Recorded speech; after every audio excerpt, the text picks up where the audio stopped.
How's it going, guys? Winter Kills here, and welcome to the Q&A video that I posted about a few days ago.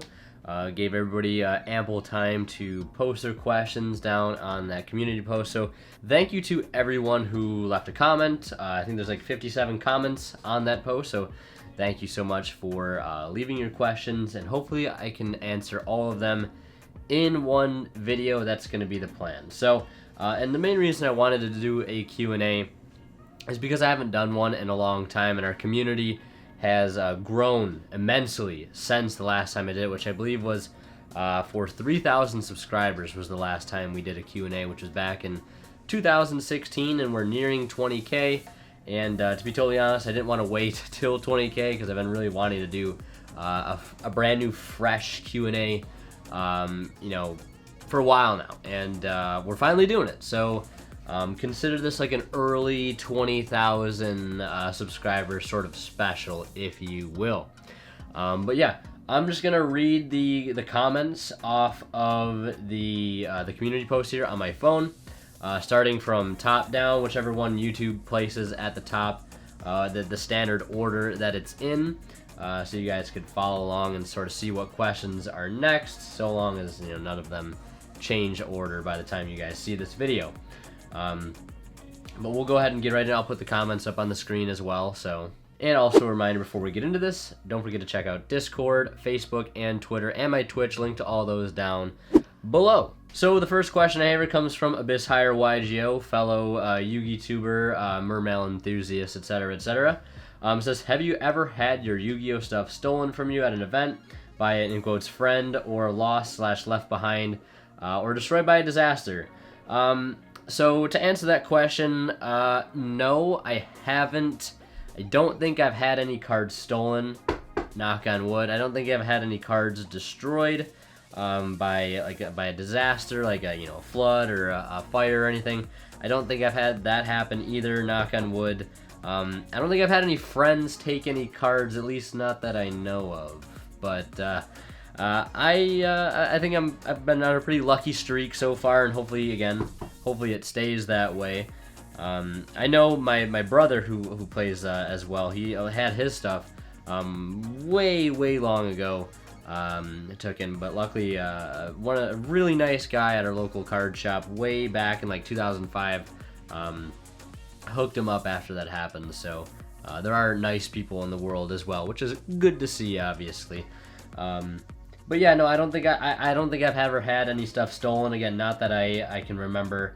If it has happened, again, I can't remember it, but I don't think it has, which is a good thing. So yeah, that's good. So the next question comes from Zodiac Broadubol, who says, one deck you can't give up even if you wanted to.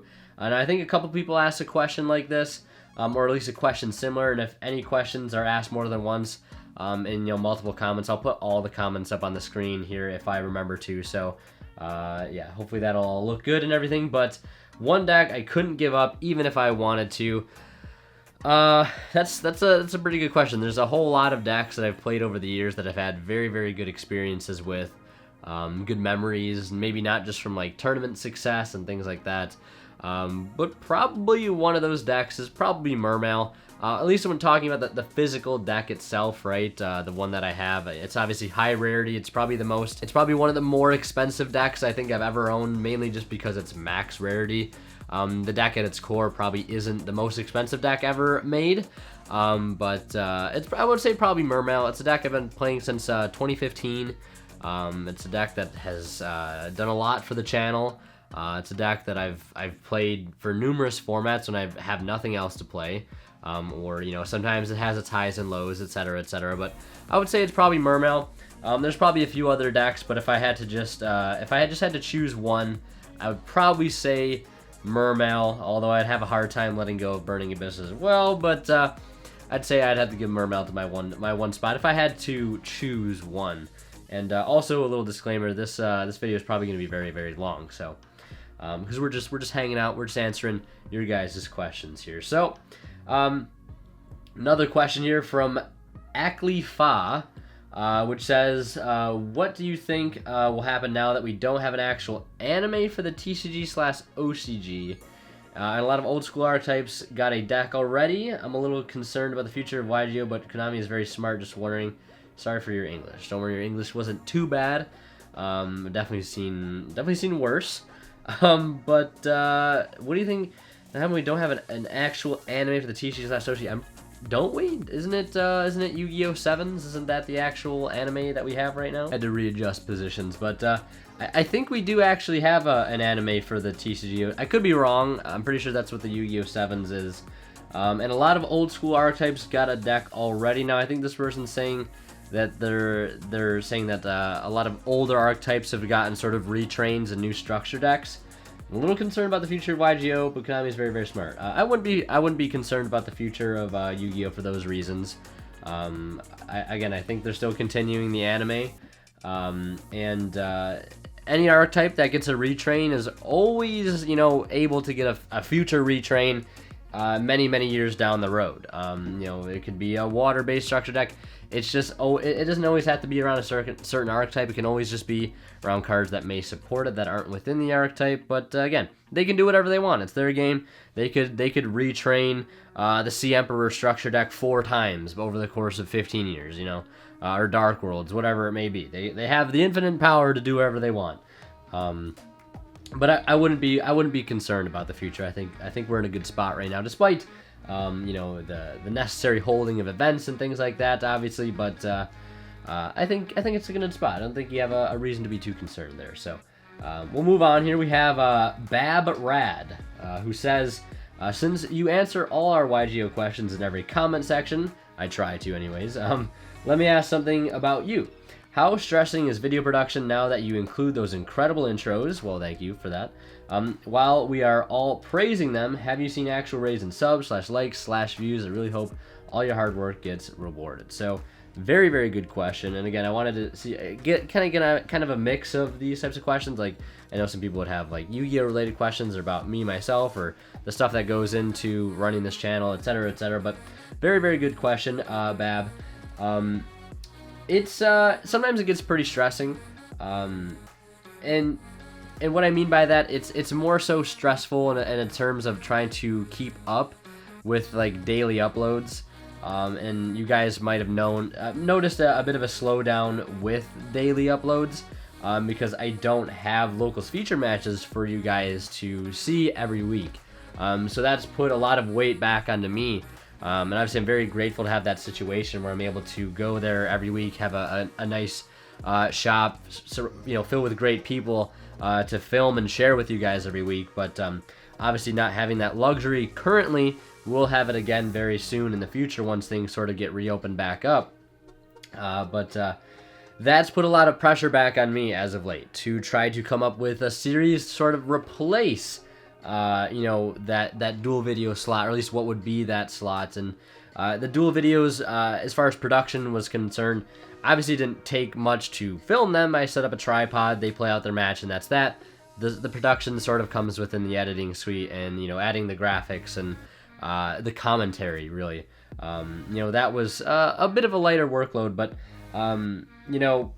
not even just going into the intros yet, which I'm glad you guys are liking them. It seems like across this, across the scale, everybody is liking those intros, which is great. But that is sort of, in of itself, put more pressure on me to try to come up with more videos that are here, filmed, at my house, in my little studio here.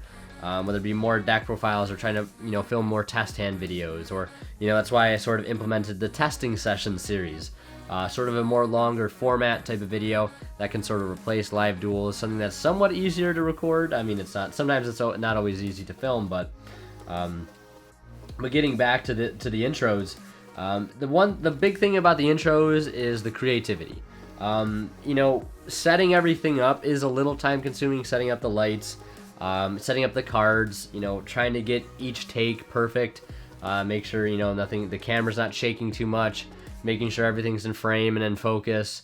That's all technical, but the biggest thing is the creativeness, trying to come up with something that's fresh every time.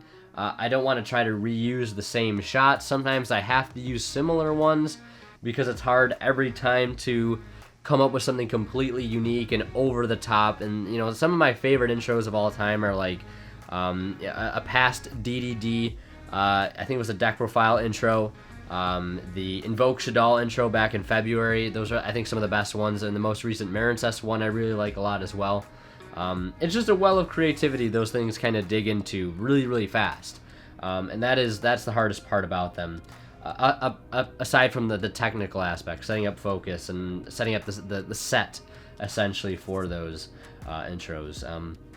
But yeah, people have been liking them. I don't think I've ever gotten a more liked video than that Invoke Shadal DAC Profile. I think it mostly has to do with the intros, and pretty much every video that has an intro in front of it compared to videos that didn't, you know, the praise has been wonderful. So I do really appreciate you guys for showing me how much you like them, because again, a lot of work does go into them.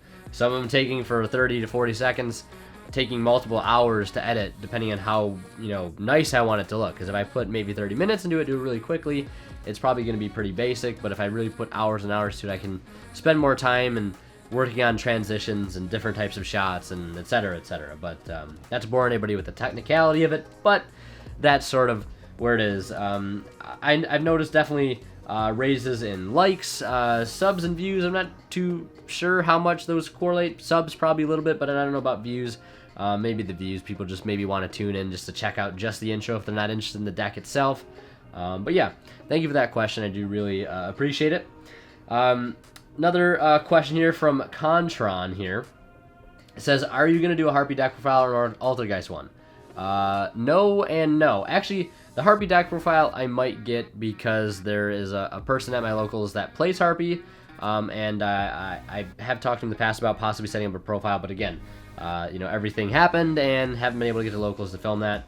Altergeist one, probably not, unless I have somebody there that I want to get a profile from, that I feel has a solid list, solid player all-around type thing that I can set up. But for me personally, you probably won't see me cover those decks. There'll probably be someone else sharing their list on my channel. So next up, Thomas Falk asks, what are my top 5 favorite cards of all time and why? Top 5 favorite cards of all time. That's a question. I'm going to think about that one for a second. Alright, so I actually had to write up a little list for this because I couldn't think of all of them at once. But for top 5 favorite cards and why, first one being Dante, and I'll try to make this as quickly as I can, but Dante, the artwork, the whole story behind the Burning Abyss from Dante's Inferno, how they carried that over into Yu-Gi-Oh! Archetype. First of all, that is an incredible feat of its own right, but the artwork again, the story behind it, the competitive viability of the card here all the way in 2020 from 2014 from its release in Duelist Alliance. And it's got a bit of a sentimental value because it was like one of the first like really powerful meta decks I ever played. I had never experienced a meta deck before in a tournament setting. And Burning Abyss was like one of the first decks that I did that with. And Dante, I remember, was the star of the show. How many Dantes you could put on the board was simply like a symbol of how well your turn had played out. So triple Dante was always the way to go. Set Fire Lake, you know how it is. Yeah, Dante definitely has to be on there. Another one would probably be the Cursed King Siegfried. I'm a huge fan of like Dark Souls and stuff like that, and he probably there's probably a few other monsters in Yu-Gi-Oh that remind me of Dark Souls bosses or that sort of aesthetic, but Siegfried definitely has to be one of those monsters from an artwork standpoint. Probably strictly, its effect not too great, but I always remember it being a mainstay in any DDD board for the most part. Obviously, things have changed in lieu of recent releases and things like that, but Siegfried, I love the name. Cursed King Siegfried. I remember his name used to be like Hexblood Siegfried or something like that before they changed his name. I could be wrong, though. Another one, I would have to go with Avermax, which may quickly be replaced soon with Access Code Talker, but it's kind of tied up there with like Borrelsword and everything. But Avermax, first of all, I like that it's mixed with Mech Knight and Crusadia, and the card itself just looks fantastic in Secret Rare. The blue Link color with the blue color of his armor and everything.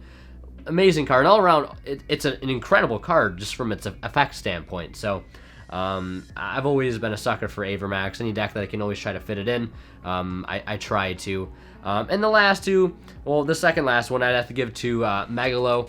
Again, main star of the show, I guess, as far as Mermail monsters are concerned. Maybe not so much from a competitive standpoint, but he's sort of like almost the, I know Abyss Lead would be categorized above him in sort of like terms of hierarchy of like the Mermail lore. But Megalo is a very, very cool card. I really do like Megalo. I love the double discard. Sometimes it's a bit more of a powerful play. You know, discard 1 Dragoon or 2 Dragoons instead of 1 as opposed off to Teus. The double attack. It's always been deep-seated in a lot of plays and OTKs, so I really do like Megalo. And again, it's part of the Mermail archetype, which is, of course, one of my favorites, so would definitely have to put it in there. And there could be so many other Mermail cards you could throw in there. The last one I'd probably have to give to, like, Satellar Knight Delta Rose. I remember the first time I saw Delta Rose, my friend had a ghoster a copy of it, and again, I basically got into competitive Yu-Gi-Oh! Around Duelist Alliance format, so I was introduced to Shaddolls and Tellar Knights and BA pretty much all at the same time, and I remember seeing one of my friends had the deck completely finished like a day after the set had released, and I saw its playstyle was incredible, and then he summoned the Ghost Rare Delta Rose and the pop effect and its graveyard effect. It was just such a good card.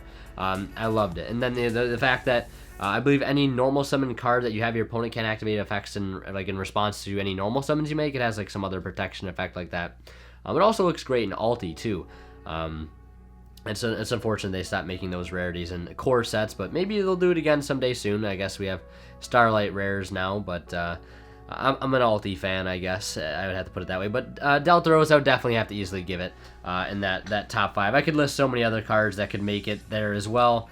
Honorable mention to Dark Paladin. I guess I would have to throw that in there. But yeah, so Dante, Siegfried, Avermax, Megalo, and Stellar Knight Delta Rose I'd have to put in there easily. So we'll go ahead and answer the next question here, which I think is another question related to favorite deck. So what do you think my favorite deck of all time is, or top 5?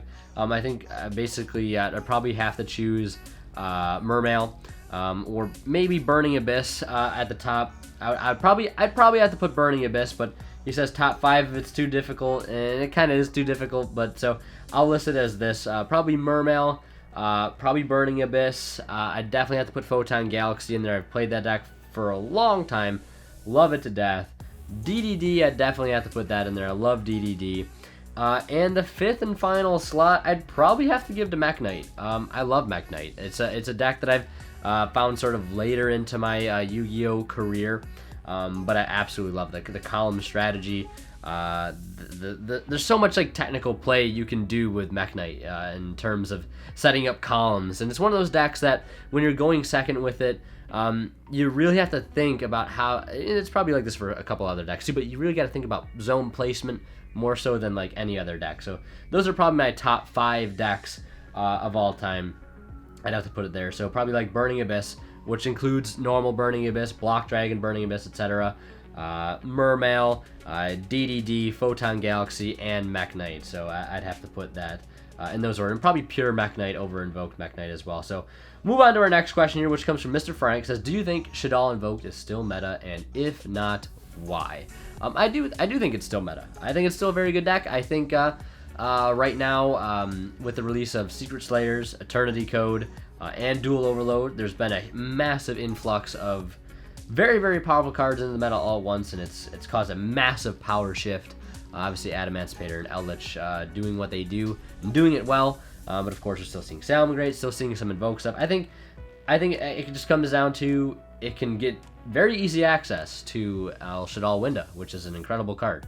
The Invoked engine has been, since its release, very, very consistent and powerful engine. You pretty much always get yourself a normal summon every turn. Mechaba Winda, or Mechaba or Winda Caliga, it's just still so strong. It's still such a strong deck, 100%.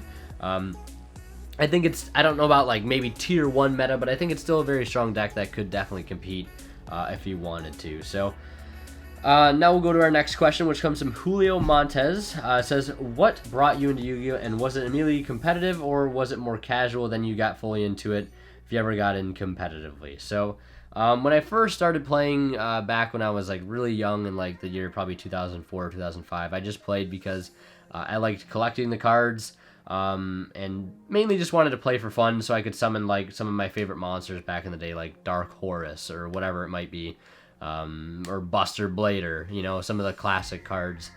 So mainly when I was a kid, I played a lot for fun, then fell out of with the game and then got back into it, took it a little bit more seriously, then kind of left the game again. But you know, when I finally got back in again around Duelist Alliance format or just before it, like when Primal Origin was released, I really had a drive to like actually play the game like with a competitive purpose, and like try to go to tournaments and actually started up, you know, tournaments again at one of my local shops. I hadn't held tournaments in a long time, so that was really fun to do that. And I definitely had a drive to get into it very, very competitively because I've been watching. I had been at that point watching a lot of, you know, duel footage on YouTube, of some of the top tier decks like Spellbook, Mermail, Dragon Ruler, all that stuff, Infernity, seeing all those crazy decks and people winning these large events, which I didn't even know existed at that point. I had no idea that was even a thing by the time I started playing in 2014. I didn't even know what a Nixie's monster was, just to let you in on sort of how, like, where I was at that point. But I would say I was kind of, like, almost immediately competitive. I know I wanted to build a Cyber Dragon deck and make it as best I could. Wanted to get into try playing Spellbooks because I knew it had been a very powerful meta deck. Affected a bit by the ban list, but I knew I wanted to play that and I wanted to win. But still wanted to also like have my own take on a deck that maybe wasn't mostly played, or you know, the best I had to work with at the time, which is probably Photon or Cyber Dragon, which were some of my favorite decks right when I was getting back in. And obviously Photon's still one of my favorites. Not so much Cyber Dragon. Maybe I'll get back to the deck sometime soon. I would just have to pick the deck up, which I wouldn't be opposed to at all. But let's go to our next question here, which comes from somebody who has some characters as their name. I don't know how to pronounce that, so my apologies. What's your favorite never seen the light of day archetype of all time? And also, why is your favorite things... why is your favorite things you like about it? Each summoning mechanics. Oh, my favorite... What I like most about each summoning mechanic. Love the vids. Well, I'm glad you like the vids.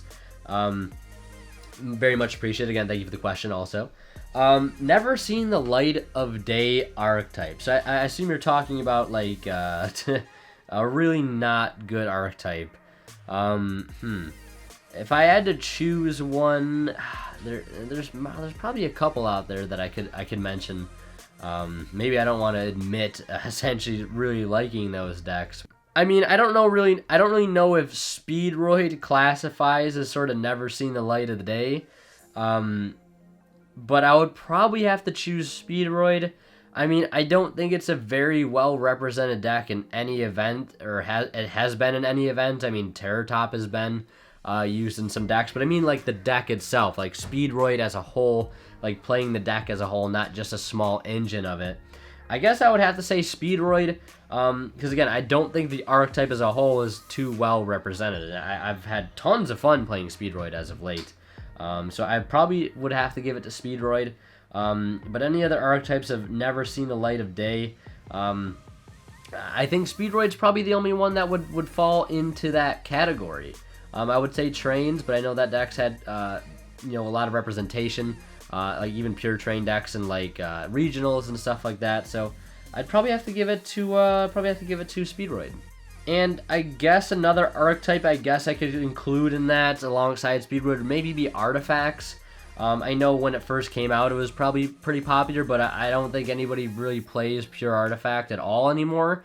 I know again a lot of people attack like 3 Sanctum and Scythe to stunt people's plays, but I think overall as a solid on its own deck, it would probably be another one, because I just like the fact that you can set all your monsters to Spell and Trap Zone and they all do different things. And playing things like the Cyclone spell or whatever it's called, the one that like pops your own spells and traps or whatever. I really like that archetype. It's a very cool mechanic, and I remember when it was first introduced, people were talking about it all over the place. But yeah, so I would probably say Speedroid and maybe Artifact as archetypes in their own right. I guess again they've been used as small engines, but like as a whole, I guess is what I would include them as. And to answer the other part of your question. What is my favorite thing about each summoning mechanic? I guess the favorite thing about, first and foremost, I'd probably start with synchro monsters. And synchro, probably the thing I like most about the synchro summoning mechanic is obviously the addition of like needing a tuner, and like having ways to get to a tuner, and sort of you know, building. You can do a lot of synchro climbing. I guess like that's an example of like you could do that in Mermail now. I guess Needle Fiber really does help that out. But there's a lot of really cool synchro monsters out there, and again, finding unique ways to get a tuner, whether it be another synchro monster itself that's a tuner, or effects that would make a monster a tuner that normally isn't. So I guess that's an effect I like. A thing that I like about that specific mechanic, combining, you know, and adding the levels together as well, for one larger monster. And a lot of times I find that synchro monsters, I don't know what it is. It's different than like a fusion or a link summon, but like combining like smaller synchro monsters with like a bigger synchro monster to an even like massive synchro monster like Cosmic Blazar Dragon. There's some really cool level 12, level 10, 11 synchro monsters. And some, when you look at like the summoning requirements or what they need to make, and there's like how do you make such a monster? Because it requires so much more stuff. And then even like, you know, 2 or more non-tuner synchro monsters, like, well, how are you gonna get those? It's like a puzzle. That's the one thing I really like about synchro monsters and that specific mechanic. I guess going to Xyz monsters, the thing I like about that is just sort of like the satisfaction of like matching levels, and then like physically laying the cards on top of each other, then putting the Xyz monster on top of it. I know that might sound weird, but that's probably the thing I like most about the Xyz summoning mechanic. Now going to fusion, I would say is the needing of a spell in most cases, and you know, an additional in-deck card that you need to bring it out of the extra deck. And the purple color is very nice. It's very nostalgic as well. The fusion summoning mechanic, since it was one of the originals. So I covered fusion, synchro, Xyz. Links. The thing I like about links is that, especially now with the Master Rule changes, they sort of like open up zones for themselves, and then that like sort of enables like a different type of like, you know, strategic play where you need to keep certain zones open. I do like the simplicity of link summoning, and that's probably about it. I mean, link summoning is link summoning. There's nothing really too special about it. It's sort of like a different version of a fusion and a synchro summon. But I gotta say, the one thing I guess I really like about the link mechanic is the co-linked. You know how certain things get co-linked, and they get additional effects, or the extra link itself. Even though it's not super relevant, but I like how they can all sort of connect together like puzzle pieces with their arrows. I do like that. And the last one would be the pendulum mechanic. If we're talking about just extra deck mechanics here, would just be that you can just vomit your entire hand onto the field. Or from your extra deck if you have the zones, obviously, to do so. I guess not so much now. Well, I guess you'd have to have the arrows already, the link mechanics. So I guess links and pendulums now sort of go hand in hand, but I guess that's what I would say. I don't really like pendulums too much, but if I had to choose something, it would be the mass summoning of them, and the sort of the versatility of the cards themselves. They can be either spells or they can be monsters, and they have their own varying effects for each. So yeah, hopefully I answered that question. It was a bit of a multi-part question, which is fine, but we'll go to our next question here, which comes from Riley Mauseri. Says, what gives you the drive and motivation to continue doing YouTube and streaming? Well, I guess the number one drive would probably be the reputation, I guess, or what's the way to really put it out there? At least I would say the reputation. I like being able to constantly feel that I'm putting out something that's the best that I can make it in terms of at least the quality of the build. Obviously, sometimes I make mistakes. Sometimes I might not choose the best choices, but again, they are my own choices. So I guess in that sense, I am proud of them in that situation, that sense. But the drive would just be like honing my craft of video editing, filmmaking, and then incorporating that with Yu-Gi-Oh! Game I love very much, and I love to constantly innovate on decks that I have, or new decks that are coming out. But again, I would say probably the biggest thing would be the reputation that comes with it, at least with the channel where it is now, and it's constantly getting bigger. You know, the community is constantly growing, so I constantly want to put out stuff that you guys are happy with, and constantly try to strive to make things better, whether it be, you know, the Discord or whatever, the Twitch stream, you know, offering things for members and Twitch subs and all that stuff, and just giving you guys my best foot forward in most cases, and, you know, seeing the reactions in return, the comments, the likes, seeing you guys being supportive of what I've able to been, you know, put out and make for you guys. I guess that's the motivation. It's not really so much about, you know, getting, you know, the most views on a profile. Obviously that's nice, or earning the maximum amount of money possible. Well, that obviously would be nice, and obviously sometimes the financial aspect does play a role, as it would with any sort of career. Obviously YouTube is no different, but I would say just, you know, being able to put something out there on a daily basis that I can look to and show other people and be like, you know, I made this, I'm happy with it, this is what I put out. So being able to have like the pride in what I do and put out something that I'm proud of, I guess, is, if that makes sense. I probably explained that very poorly, but again, hopefully that answers your question. So next we'll go to Hybrid YD, who says, honestly, I have two questions.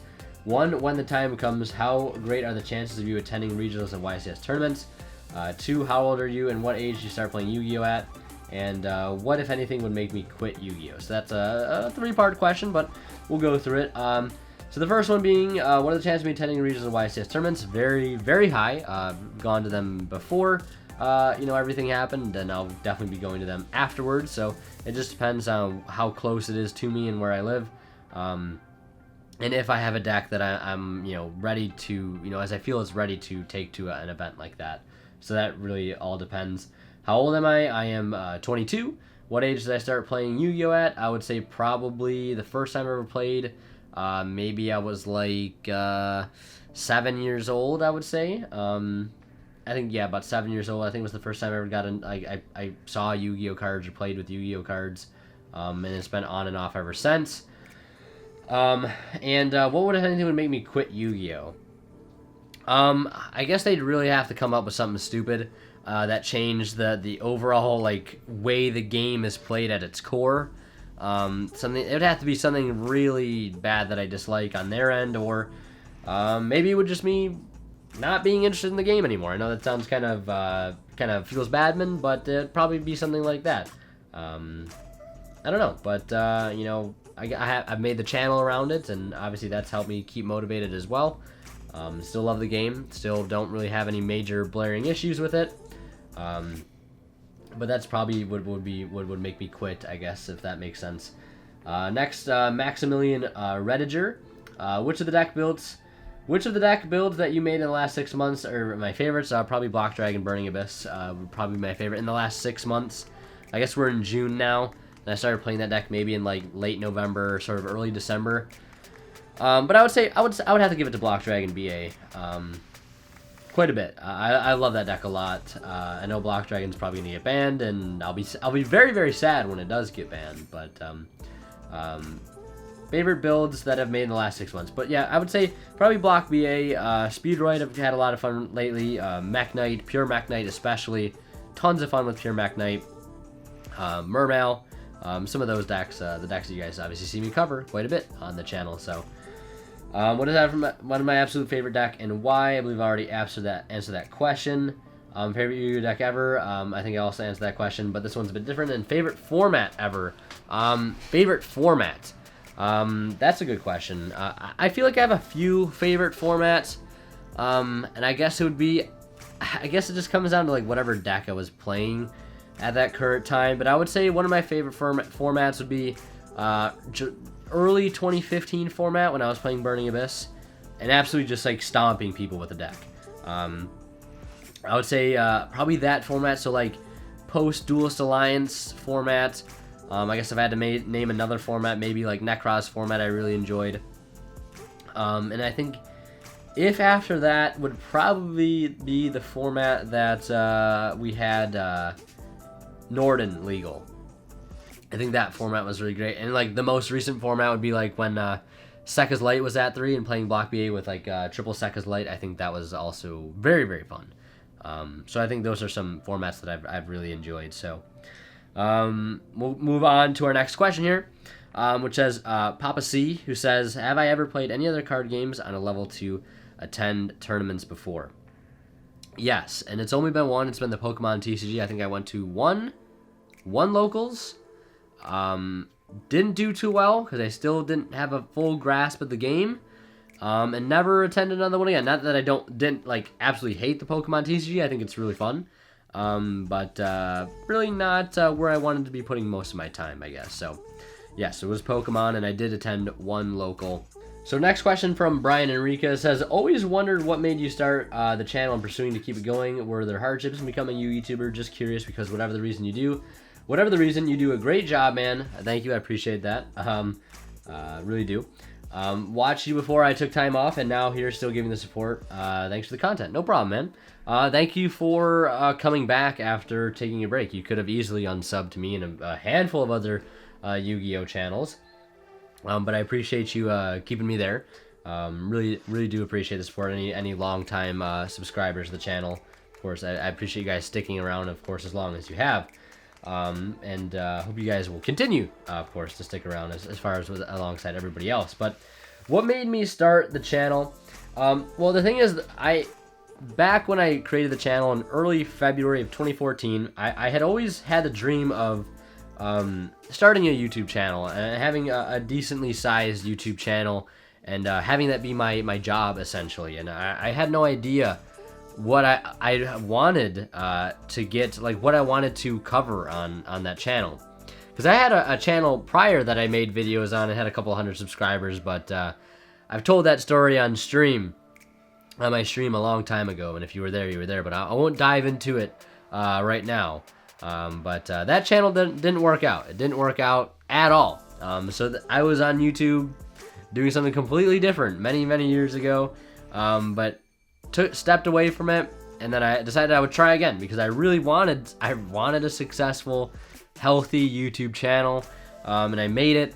And for the couple months I didn't upload to it. Again, that was the main reason, because I wanted to create a YouTube channel. I wanted to have a community. I wanted to make content and just things like that, make videos. And the thing that is pursuing me to keep going again is just to sort of leave a legacy, again, to hone the craft of video editing, filmmaking, enjoying the game of Yu-Gi-Oh as I go through it. And I guess that's one of the things that keeps me going, is just seeing the growth of the channel, seeing everything that's come from it, how much enjoyment people get from the channel itself. People being like, oh, you helped me get back into the game because of your videos, or I started playing this deck because of you and I really enjoyed it. Those are comments that I really like seeing, when people say that they were like directly affected by a video I made or a deck that I've shared because I was genuinely passionate about it, and it got to somebody else, whether they saw it directly on YouTube or a friend shared it to them. I guess that's one of the things that keep me going, is just helping other people out, especially with the new ban list that came out. People want to see, where they should take a certain deck. Necroz being one of those decks, for example, with this current ban list. So I like being able to help people out, give them direction, the best that I can, and just to help to inspire people, I guess, to continue playing a game that I love very much. So that is, I guess, what sort of pursuit allows me to keep going. One of the things in here, there's a few, several things. I guess that's probably one of the major ones. And there were hardships, definitely. There were a few times where I kind of questioned even making the channel, because obviously sometimes you make mistakes in regards to a build, or sometimes the comments will get to you and people saying that you did this incorrectly or whatever. Sometimes you let the numbers get to you and you think, oh man, this video's not doing well. None of these videos have been doing well. What's the point of even doing this anymore? Especially when you start off. And then it just seems like the 0 views thing just gets to you, and then you see that first view or first 100 views, or you hit your first 100 subscribers, and there's those very high moments of hitting those milestones and seeing those numbers, but there's also moments where of stagnation and uncertainty, especially more so I would say when the channel gets bigger and you start to be able to turn it into a job, and obviously you're making some money from it, obviously. enough to sort of pursue it like full time. You know, there's some uncertainties that come with it. Obviously, YouTube is always changing how it does things. There are times where I've taken breaks from YouTube. I think one was in 2017, late 2017. I think I took like 3.5 months off because I just generally was not interested in the game and just wasn't interested in uploading. And that time was really good time off because it allowed me to realize what I had, everything I'd created, and why I should keep sort of pursuing it. But yeah, definitely hardships. I don't think it's just becoming just a Yugi tuber. I think it's just becoming a YouTuber in general. But yeah, and I guess one thing to be a Yugi tuber specifically is trying to put out opinions on your own that aren't really biased too much from what other people are saying, and trying to put out something there that's like sort of a good information, I guess, a good source. You don't want to be the guy that I guess people dub is always putting out terrible deck profiles. I know some people don't like the way I build my decks, which is completely fine, but I think so long as the majority think it's good, I think you know, I think I'm in the right spot. But I guess that's like a hardship specifically for being a Yugi tuber, I guess. Next question comes from Simon Diebold, who says, what makes you want to play and build a deck? Artworks, playstyle, OTK, etc., price, competitiveness, I guess. Do you, like me, want to build pretty much every deck but restrain yourself due to one of the previous reasons? No, I don't always have the urge to build every single deck, so I'm not like you in that specific aspect, I guess. But one of the major things that I guess pulls me into a deck is the artwork. Obviously, artwork, for me at least, always plays a huge role. That's always like a bonus factor. It's not always like the defining reason, but the artwork sometimes is you know, a good factor in it. But the play style is probably the major thing. I'm not really a big fan of playing you know, like beatdown-esque control decks or stun decks. I'm not really a fan of those. I don't like setting 4 and passing with a set monster. I know some people really like those play styles, and of course they offer their own you know, sort of strategies to them, and lend very different you know, ideologies and how to use resources and things like that. And it lends its entirely different realm of Yu-Gi-Oh! Playing control and stun decks. But I like playing decks that are not like solitaire most of the time. I know Block VA is kind of one of those decks, but decks that you know, combo a little bit and sort of aggress on an opponent's field, like going second decks I've always liked, OTK decks, Mermail, Crusadia, again to name a few, but decks that can have a really good self-sustaining engine, that are sort of combo heavy, more or less, again it depends, but going first and second, I played a bit of both, but I just don't like, I guess, like trap heavy decks. I like being able to play a lot with monsters and spells and make boards and OTK, I guess, if that makes any sense. It doesn't always have to be based on competitiveness. Speedroid is an example. Photon Galaxy is an example, I guess. Mermail sometimes an example, because that's, you know, in and out of competitiveness sometimes. Price usually does play a good point, you know, a good factor, and I guess it's probably always a factor in any deck I ever play, because obviously I don't have infinite money. I don't have pools of money. If I did, I'd play every tier 1 deck that ever came out I would play, because I like winning. That's another thing. So I usually like to play a deck that I know at least has a chance of, with time and effort put into it, being able to pull out some wins out of its own. But every now and then I will sort of forego the price if there's an upcoming deck that I know it's gonna be really good and I want to have that deck to have a run of competing with. If that's what I'll do. Saying that happened with Burning Abyss, that happened with Necroz, almost happened with Zodiac. I guess it kind of did happen with Zodiac when I played Infernoid Zoo, and I guess it's going to happen now with Mech Knight, and it has been happening with Mech Knight with the price of Gearsu and everything. So yeah, I guess that hopefully should answer your question. Next question comes from Bear X Bear. It says, what do you look for in a Yu-Gi-Oh content creator? in order for them to pique my interest. Being a new YouTuber yourself, is there any advice that you can offer me and others from what I've learned over the years? There's what do I look for in specifically a Yu-Gi-Oh content creator? I guess the first and foremost thing would be, from a base standpoint, what it looks like to me as a viewer is how much effort they're putting into their video, their thumbnails. Obviously, equipment is aside from that, because everybody has different things that they can work with at the time being. Not everybody has the luxury of being able to buy nicer cameras or microphones or whatever it may be. But the effort, from, you know, what you're presenting, how you're presenting it, the overall consistency of your content, I guess. You know, somebody that isn't just uploading once a month and expecting people to join their Patreon or subscribe to them or like all their videos, things like that. That's one thing. I actually know from a time restraint, some people might not have all the time in the world to consistently upload YouTube videos, but know that, at least for me, I think YouTube is a commitment. It's sort of different than other social medias, I guess.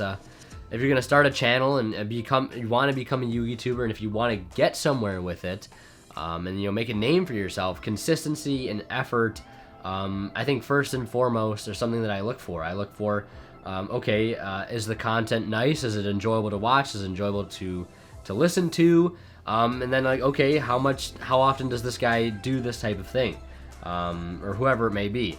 That's another thing that I look for. So it's consistency, effort. You know, do they really care?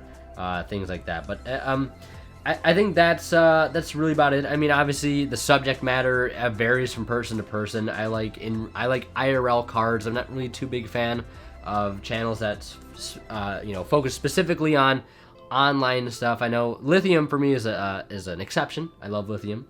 Mainly, maybe it's as accent, I'm not sure what it is. And yes, I've seen some of your work. You say you are a YouTuber yourself, and can confirm.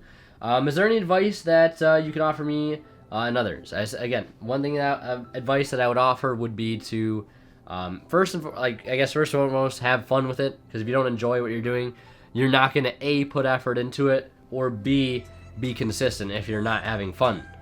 So that's the thing. You know, ask yourself, do I enjoy doing this? Are you doing it for the right reasons? Because if you're solely doing it to get a lot of subs, to earn some money from it, either as a side hustle or as your main thing, you know, those are going to affect how things go. Having a game plan, having a schedule for yourself, I think is very, very important.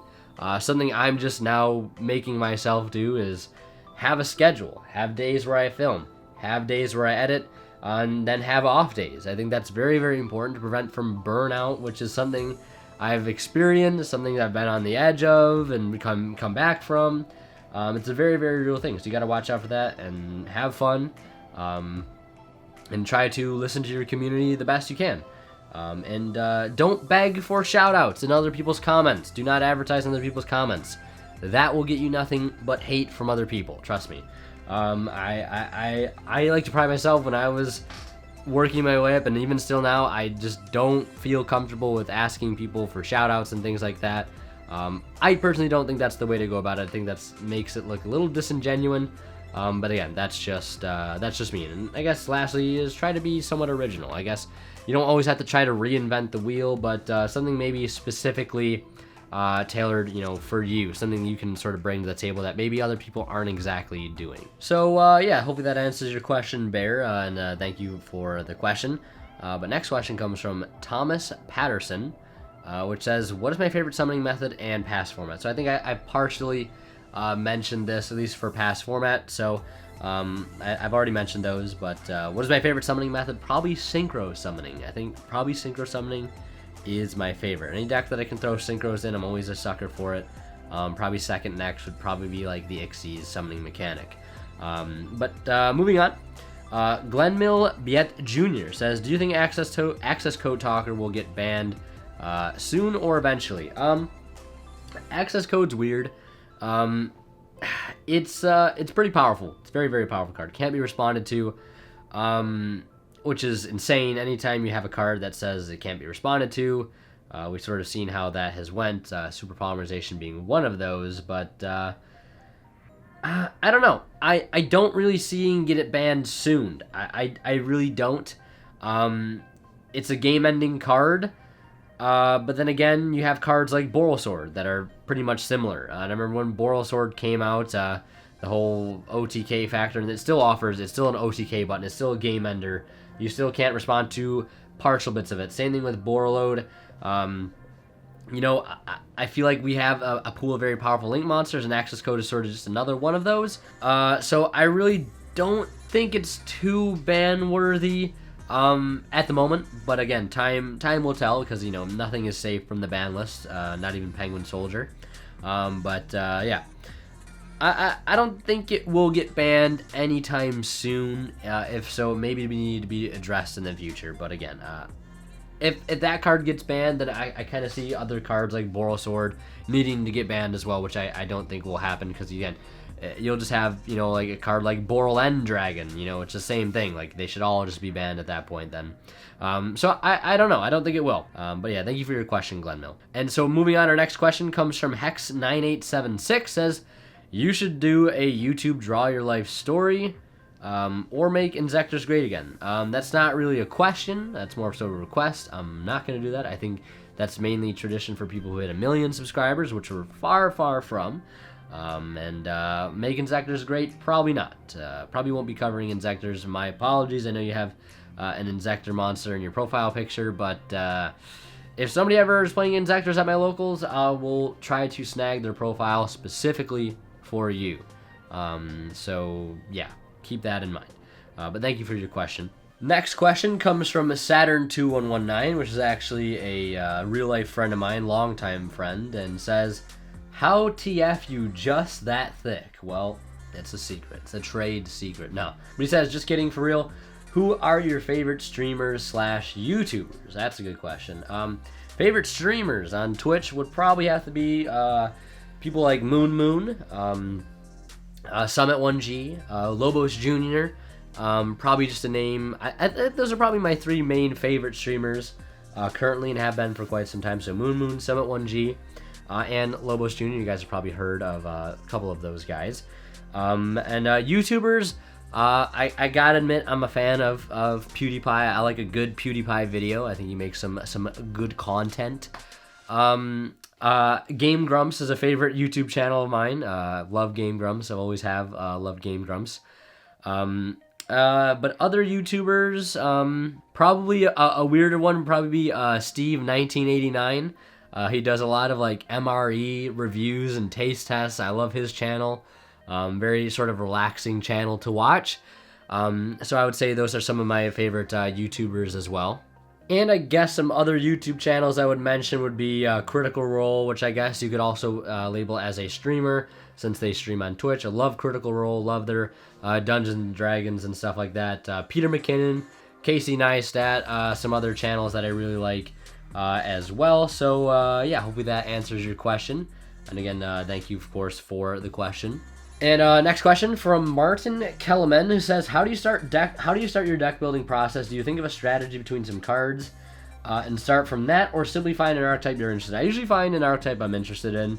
I usually try to look around, especially if it's a deck I've had zero experience with. I try to look around the community to find some profiles, some builds, start there, test it a bit, you know, find something I specifically like about what the deck can do. Maybe it's OTKing, maybe it's summoning a certain monster, maybe it's making a certain lock, and then try to perfect upon doing whatever I really want that deck to do, whatever really draws me to it, I guess, if that makes sense. So thank you for the question.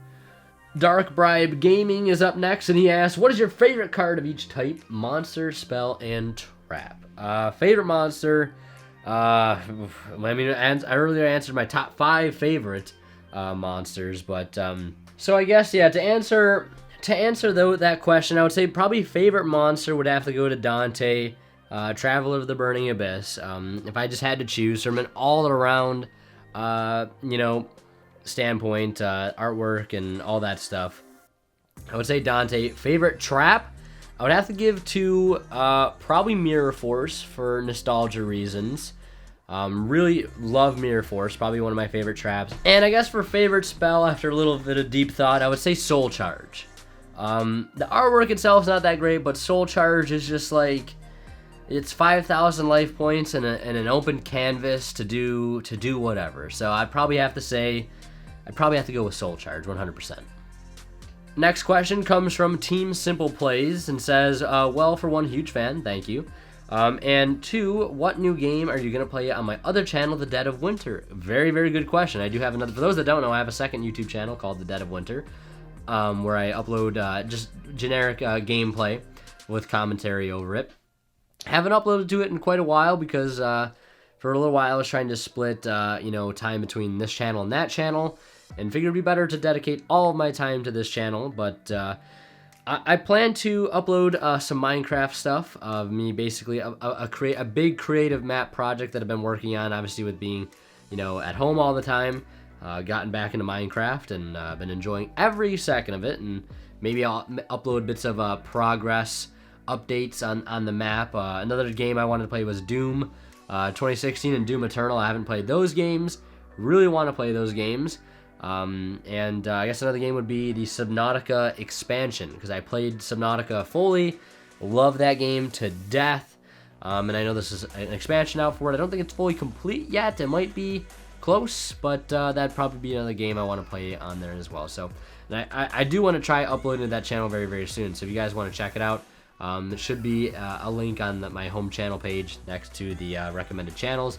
Should be there, or if not, I'll put it in the link in the description if you guys want to check it out. So yeah, thank you for the question, man. Appreciate it.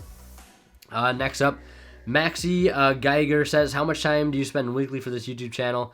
I would say probably anywhere from 25 to maybe 35 hours a week, depending on the week and how busy I am and how many videos I want to put out. So I'd probably say anywhere from 25 to 35 hours a week right now currently, and it's probably been more at some points, probably been less. So yeah, thank you for the question.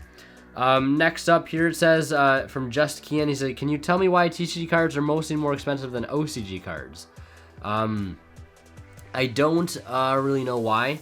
I don't really have a specific answer. I know some other people had a response to your question, but for me personally, I'm not entirely sure why. It might have to do with the supply and demand.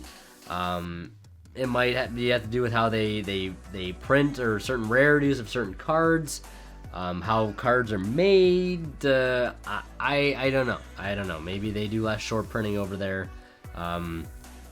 I don't know. I couldn't really tell you. So sorry I couldn't fully answer that, but thank you for the question nonetheless. Next up, a question from Shogun Nakamura. Can Ghost Ogre stop Savage Dragon and Appaloosa? Well, if they use Appaloosa and you Ghost Ogre in response, it'll destroy the Appaloosa, and it won't be on the field anymore. So I guess it stops it at that point, and if they're negating something with Savage Dragon and you also Ghost Ogre the Savage Dragon, then yeah, the Savage Dragon is gone. Can Ghost Ogre stop Savage Dragon and Appaloosa? Yeah, it can. I don't know why you think it wouldn't, but yeah, thank you for the question. Wolfa says, what are my favorite Yu-Gi-Oh sets? Well, I guess one would be Duelist Alliance. Another one would be the Secret Forces. Dark Neo Storm. For a more recent one, Eternity Code, for a more recent one. And I think those are probably all that I can really remember at the moment. But those are the ones that I'm thinking of the most right now. And Breakers of Shadows. So those are the ones that I'd probably have to put first and foremost as some of my favorite sets. So thank you for the question, Wolfus. Very much appreciated. Next question comes from Chad McQuaid. Says, since Block Dragon is about to get banned, what's the plans to my Block BA now? Well, here's the way I put it, and what I respond to everybody who asks about what's going to happen with my Block Dragon Burning Abyss deck when Block Dragon gets banned. Well, you'll simply remove Block Dragon from the title, and then it will become a Burning Abyss deck. I'll probably play some form of PK Fire variant, or maybe I'll go back to my Synchro Crusadia version that I came up with a while ago, because I still like the combo aspect of it. But maybe I'll go back to more control or find a different combo variant I'm not entirely sure, but obviously it won't be playing Block Dragon Burning Abyss anymore, which is very unfortunate because it's probably become easily my top 2 favorite deck of all time. Hands down. So that is probably what will happen. Thank you for being the 900th person to ask that question. But again, thank you. So besides, obviously jokes aside, thank you for the question, of course. Next question comes from Metataco and says, one thing I would change about Yu-Gi-Oh! And I guess it would be the removal of the pendulum mechanic. No. As absurd as I think the mechanic is, I think it's in the game to stay. But one thing I would change would probably be increasing the extra deck to 20 slots. I know that might sound a bit extreme, but if there's one thing I've always experienced constantly is the need to cram cards into my extra deck. So I think maybe the increasing of the extra deck to maybe 17 or 18 cards is probably what I would do. So thank you for the question, Metataco. Next question comes from Royal Removal, and it says, what's my favorite card and why? And I think I've already answered that question. Christopher Leo asks up next, can I play Speedboat theme? Yes, on my stream. Link below. Next up, Ming Yoon Lam asks, sorry if I mispronounced that, but it says future plans and developments. Future plans and developments. I guess in my personal life, one would be to is having a studio sort of office, I guess, built in my basement. That's going to be an undergoing project, a part of the renovation we had done with our basement because it was in awful condition. Cracks in the foundation, flooding, all that stuff, bad stuff. But it'd basically be to move all my recording and lighting stuff, all that stuff, out of my room and into a separate location in the basement with good soundproofing. That'll basically allow me to streamline everything that I do for you guys and hopefully make this process easier. And just continue to grow and advance on all the skills that come with running a Yu-Gi-Oh! Channel or just a YouTube channel in general. Learning, filmmaking and editing and all that stuff. So I guess that's right now the future plans and developments, I guess. It's a pretty broad question, but hopefully I answered it somewhat. So thank you for the question. Next question comes from Larry Sama. It says, what's your worst locals experience? Oh boy, I could go on for a long time answering this question because there's a few different experiences that I could mention, but I have to really think about which one is probably the worst of those experiences. So to answer this question, I guess it's not really, it didn't really come from a locals, I guess, although I've had my fair share of dealing with slow players, feeling like every single person I play against has the right card to out whatever it is or counter whatever it is I'm doing, and feeling like I wasted my time completely going to the local, and regretting absolutely every waking moment of it. So I've had those situations, but one situation that stands out the most happened early this year, and it was at a regional, and I had, it was in Rochester, near like about an hour and a half or so away from where I live, and I've told this story I think on my stream before, and in Discord, which by the way you should join, link below, but basically woke up pretty early, had Block Dragon BA ready to go, had a deck list, everything all created, and got there, and there was a big line out the front door. I think one of the biggest tournaments this place had ever had or seen. They've hosted regionals and OTSs before, but this regional specifically was just jam-packed with people. And I got there, met up with some of my friends in the line, and the first thing I hear people talking about is pre-regging. I'm like, did you pre-reg for this event?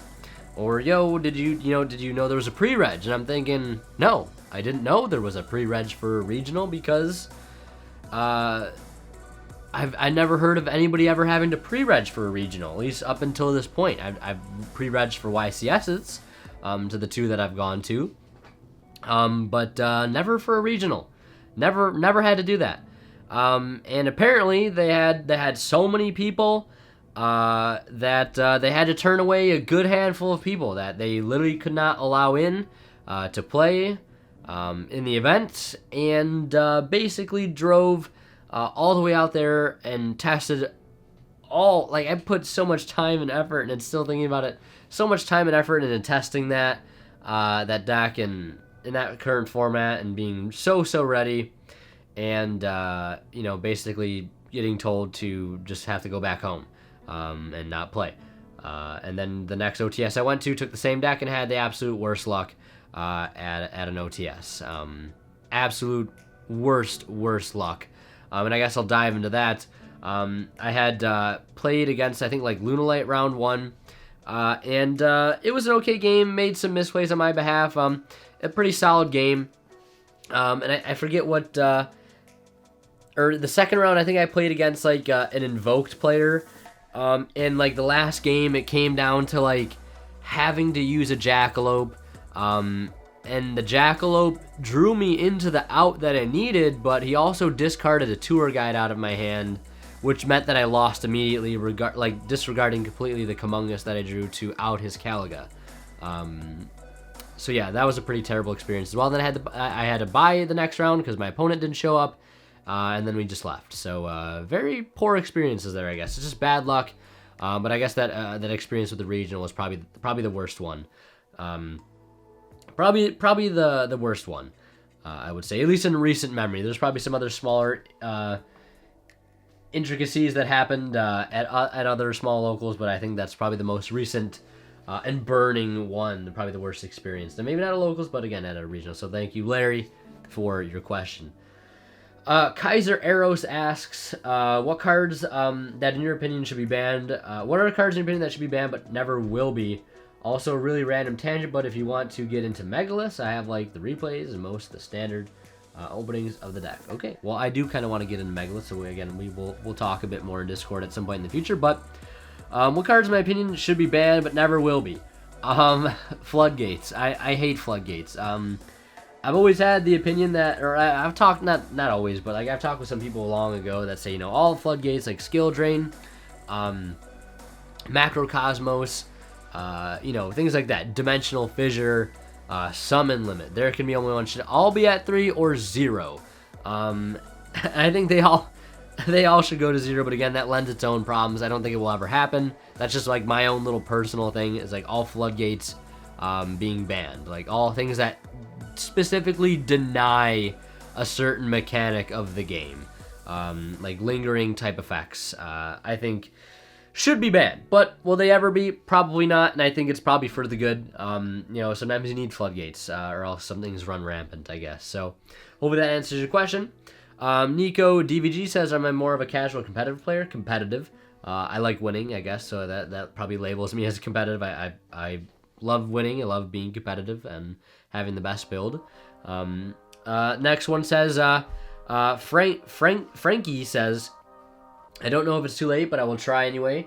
You were talking about a 60 card Necroz deck list. Is it still a thing you are working on? Also, will you mess with Dragman Necroz once it comes out? I've uploaded 60 card Necroz deck lists in the past, so you can feel free to check that out. I know with Unicorn being at 3, you know, it wouldn't change too much. Like probably just literally pop in 2 more Unicorn, cut some other cards, at least in the 60 card list. But I will be working on a new, you know, Necroz deck list. I don't know if it'll be 60 cards. It might be over 40. Because I do enjoy playing Necroz, at least in some cases over 40, like maybe 44, 45, in that range. Although you could easily play it at 40 or 60, it's very versatile, because it's very consistent. It says also I mess with Dragman Necroz once it comes out. Probably will test it a little bit online once it's actually released, and depending on the price point, might also try it in real life as well. So hopefully that answers your question. So next question comes from Mark Ward and says, have you ever topped a major event? And if so, which deck did you use and why did you use that deck? Yeah, I topped about 16 YCSs. No, I've never topped a major event, which is unfortunate. Still trying to. That is still one of my goals, is to top a major event. So still in the process of doing that, and hopefully it will happen someday very, very soon. So we are in the process of that, but haven't so far, unfortunately. So, but either way, thank you for the question and reminding me that I'm a competitive failure in this game. No, I'm just kidding. So next question comes from Academic Thick, YouTube member, and he says, do you or do you not practice witchcraft, sorcery, dark arts, or black magic whenever you have the cards standing upright in your cinematic intros? The powers you demonstrate are considered by many to be unnatural. No. Definitely, no witchcraft, no sorcery, none of that. It is actually, the main key ingredient I use are actually these really high-tech, specifically tailored and custom-made dice from ImperiumDuelist.com, which you guys can get now for 10% off using that discount code WinterKills10off.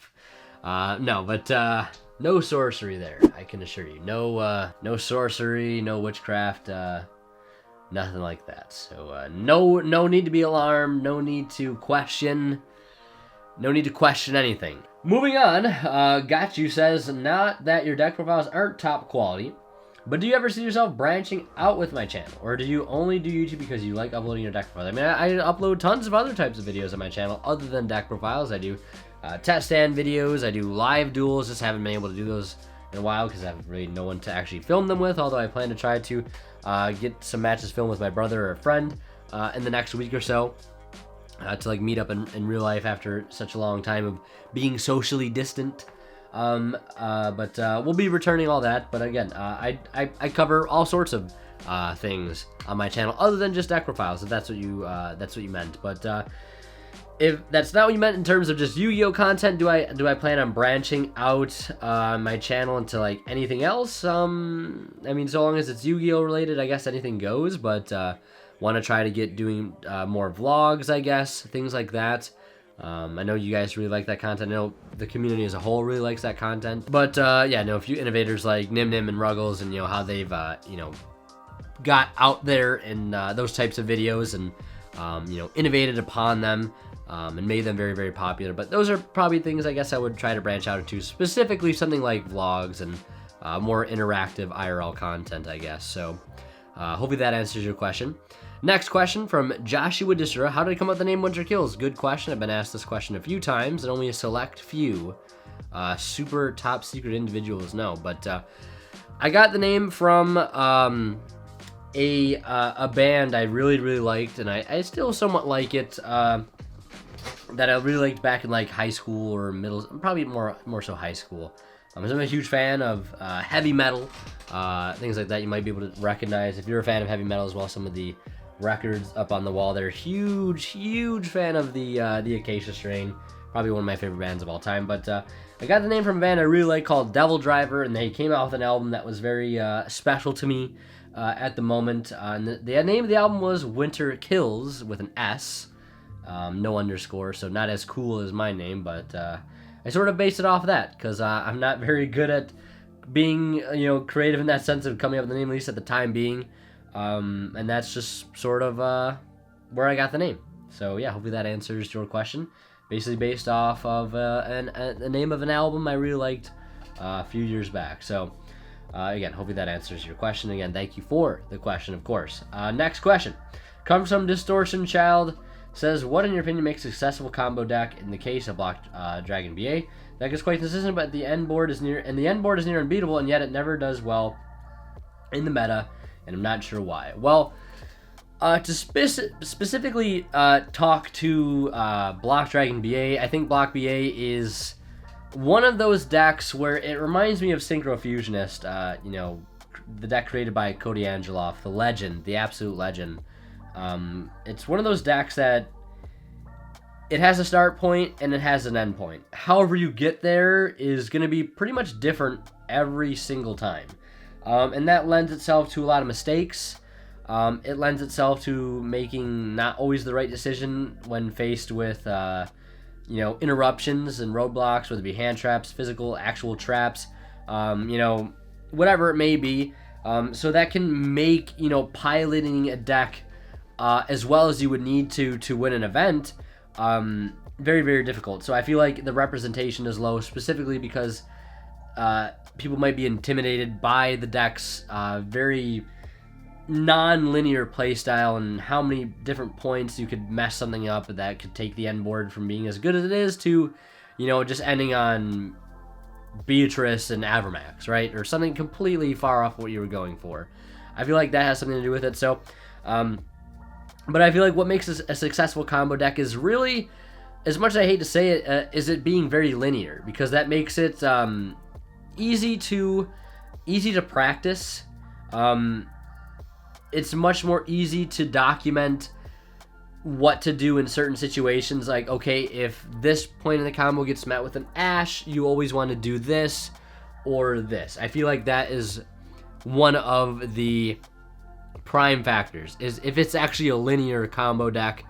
And also, does it have any choke points? And where do those choke points exist? Are there any at all? I feel like that also lends to the success of a good combo deck, at least in my personal opinion. Because the way I look at it with Block BA, it has a very, at least at the beginning, the way I would look at the combo would be something like this. Like, you have it's like a pipe, right? It's a very, very narrow choke point right at the beginning of the combo, right? You want to establish Cherubini, you want to establish Dante, you want to get a Block Dragon, you want to get everything for your first star Yugioh, and then after the first star Yugioh resolved, and the Dante and the Seer and the Block Dragon resolved, it's the Wild West from there. You can literally do hundreds of different things. That's where the pipe opens up, and you have so much more room to work with. If a hand trap happens, if a Nibiru, if a negate, right, it depends. But the entry point is such a narrow choke point, and same thing with at the very end of the combo. It can be easily wiped with very game-ending cards like Nibiru, Dark Lord, and more. It's very fragile, but once you escape those narrow choke points, whether it be at the beginning or the ending, you know, the deck is pretty unstoppable. But I feel like good combo decks really don't have those, and if they do, they're not so well defined. So I guess that is my answer to that question, and thank you for the question. Born a Kavar says Trickstar deck profile, and I replied already with no Trickstar deck profile. I absolutely despise that deck, and I feel bad for anybody that has to play it. No, I'm just kidding. You can play whatever you want, but I absolutely despise it. Mingo BRC says, how much money did I spend on? Question mark. What are your favorite cards? Question mark. And what are there any must-have cards in my opinion? So I think how much money I'm thinking he's asking like what's the most I spent on a card. Because I don't know what he means by how much money did you spend on. You might need to clarify a bit more in the comment of this video. But I guess I'll answer like the most expensive card I've ever bought. I think would hands down probably have to be an Ultimate Rare Dragoons. I think which is about maybe $90. But when you need a play set of them, obviously it gets a bit more expensive. I paid $410 for 3 Bryonics. Or no, I paid $350, I think, for like, or no, at the height of Necros, when Bryos were very, very expensive, like almost like $120 a copy or something. I think I paid like $400+ for 3 Bryonics and a Necros of Trishula. I did get my money's worth out of it, though, I feel, because I did literally crush everybody at my locals for the following weeks and months with that deck. But hopefully that answered your question. What are my favorite cards? I've already answered that. And are there any must-have cards in my opinion? Must-have. I feel like everybody should own a set of Egyptian God cards, or else you're not a real Yu-Gi-Oh fan. No, that's just my opinion, though. I like having a set of the Egyptian God cards. And in fact, I always do keep them in my room on display. These are the Game Boy ones, I think. This one in the center is Secret Rare. The other 2 are not, unfortunately. At some point in the future, I'll complete the set all in matching rarity, both rarities. That's the plan, but yeah. So hopefully that answers your question. Next up, Ishii asks, what deck have you been playing for a while and are still playing now? Why do you stick with this deck? I guess there's a couple decks that I've been playing for a while that I'm still playing now. But I guess one deck I'll mention is probably Block Dragon, Burning Abyss. And I guess Mermail, and Mermail still because Mermail is the deck I've always had. I've always known the play style. I've always had the cards for it. And it's always constantly changing and evolving. Can be played in different ways. You can play it going first, play it going second. I think I love it for, it's one of the things I like the most about it. And for Block Dragon, Burning Abyss, it's just because it's so non-linear.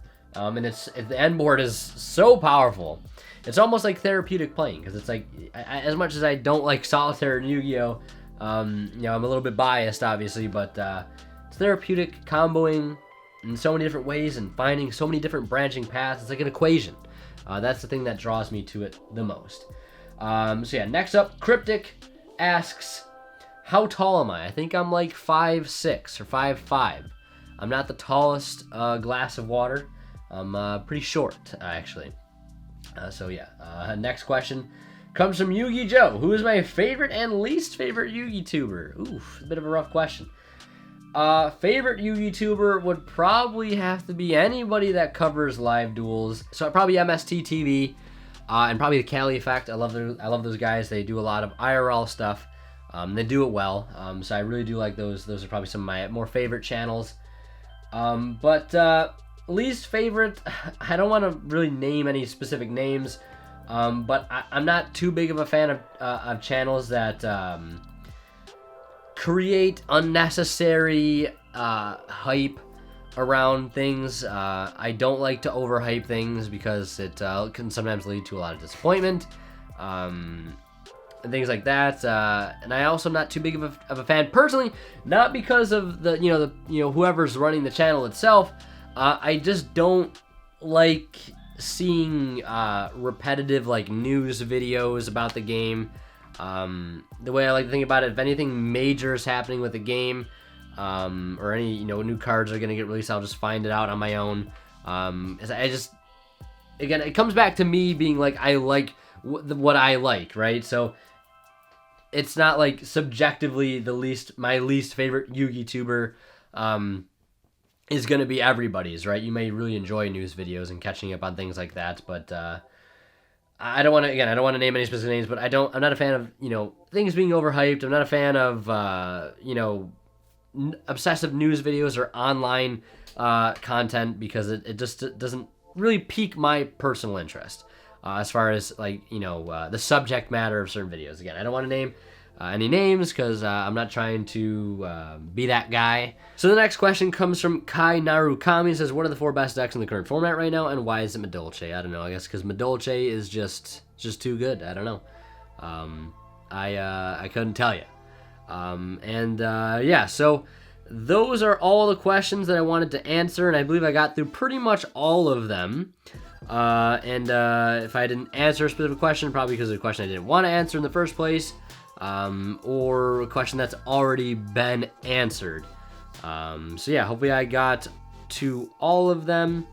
There's also a question here. Somebody asked a second question in a separate comment and said, also, I think it would be funny, and this is Simon Dybel, and he says, I also think it would be funny if you could make a ranking from best to worst of all the decks I play.